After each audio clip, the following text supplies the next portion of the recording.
The Queen of Wands combines the elemental energies of water and fire, which on an esoteric level represents a blend of emotion and action. Hello, I'm Michael J.O.J., creator of the Allcento Tarot. The Queen of Wands, or batons, in the Visconti-Madrone Tarot, also known as the Carry-Yale deck, is depicted holding a long regal scepter with a decorative top, similar to the King of Wands. Her dress is embroidered with what looks like flames of fire, along with 3 water fountains. There are 2 attendant maidens in waiting, and the queen seems to be gesturing to one of them while actively protective of the other. The combination of the elemental energies of water and fire creates an archetype that is both emotional and empathetic, as well as passionate and driven to act, creating an archetype with the personality of a defender. This is a loving queen, but one who won't back down from a fight. In the Marseille tradition, she is armed with a big stick that is more refined than the club held by the knight of her suit, but not as fancy as the rod held by the king. This suggests a blend of opposite energies, and her gentle appearance should not be underestimated. This is a strong and self-confident matriarch. Her left hand holds what some suggest is an eating utensil. This might allude to domestic characteristics, or it may suggest her power to devour any who face her. However, she has a soft and caring expression, and her flowing hair adds to her allure.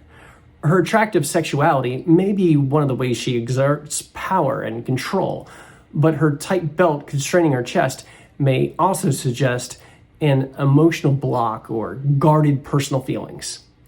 A somewhat elusive nature is appropriate for a combination of opposing elemental energies. The Hermetic Order of the Golden Dawn described this archetype as kind and generous when not opposed.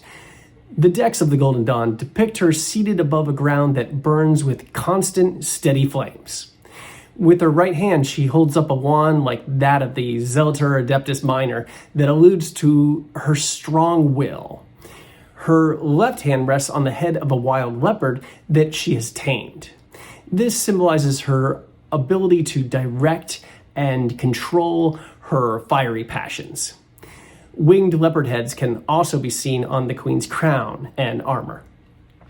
A leopard companion is also depicted seated next to the Queen of Wands in the Thoth deck, created by Crowley and Harris.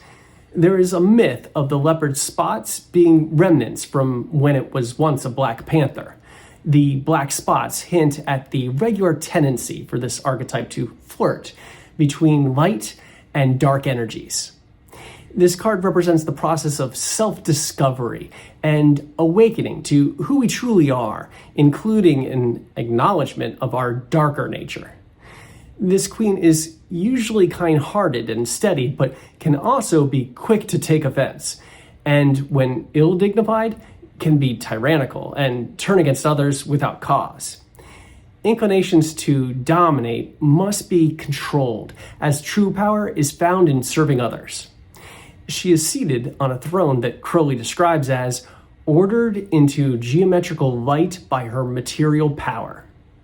There are 12 rays of light that emanate from her crown that represent her open and expressive nature that is also connected to the higher order of the spiritual. The wand of this queen is topped with a pine cone, suggesting the mysteries of Bacchus. The pineal gland is shaped like and named after the pine cone and is the only unpaired component of the brain. It is linked to our body's perception of light, regulates our circadian cycles of waking and sleeping, and also influences reproductive hormones. The 17th century philosopher René Descartes described the pineal gland as the principal seat of the soul. The sacred geometry of the spines of a pine cone spiral in a perfect Fibonacci sequence, in the same way as the petals of a sunflower. And a sunflower is held by the Queen of Wands in the tarot created by Smith and Waite. Similar to the young sunflower that moves to face the rising sun, the head of this queen is also turned towards the east to boldly face the future with focus on the bright side of things. The leopard companion has been reinterpreted by Smith as a black cat. This depiction of the Queen of Wands is modeled after Eddie Craig, who Smith had a very close relationship with, and the cat pays tribute to Craig's cat, Snuffles, or Snuffy to his friends. And this hints at the Queen's shadow side. The back of her throne is decorated with red lions, symbolizing fire and strength, holding a sunflower that extends upwards beyond the border of the card, suggesting endless bright possibilities. This counterbalances the black cat at the bottom of the card. The golden pyramids on the left also contrast with the rough gray background on the right, and this further emphasizes the harmony of opposites. This is an archetype that embraces paradox. And here's the Queen of Wands from the Allcento Tarot. This depiction includes the same symbolism from earlier interpretations.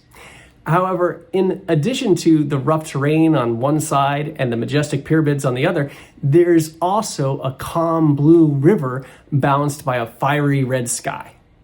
Leopard heads are carved into the armrests of a golden throne, and a black cat can be seen at the foot of this throne with a moth caught in its clawed paw. This queen has a mature sensuality that attracts others like a moth to a flame. She knows who she is and is unafraid to boldly present herself in an assertive yet seductive way. She is the greatest of guardians and is always ready to defend those she loves. She pursues virtuous goals with great enthusiasm, no matter what the circumstances or how strong the opposition. She is enthusiastic and imaginative, as well as reliable and hardworking. She has unlimited energy and a passion for adventure that ignites the passion in others. May she inspire us all to seize the opportunities of the new day. And our journey will continue soon with the Queen of Discs. Until then, please be sure to give this episode a thumbs up, leave a comment to share your support, and subscribe if you haven't already. As always, I encourage you to visit my website. And until next time, brightest blessings on your spiritual journey.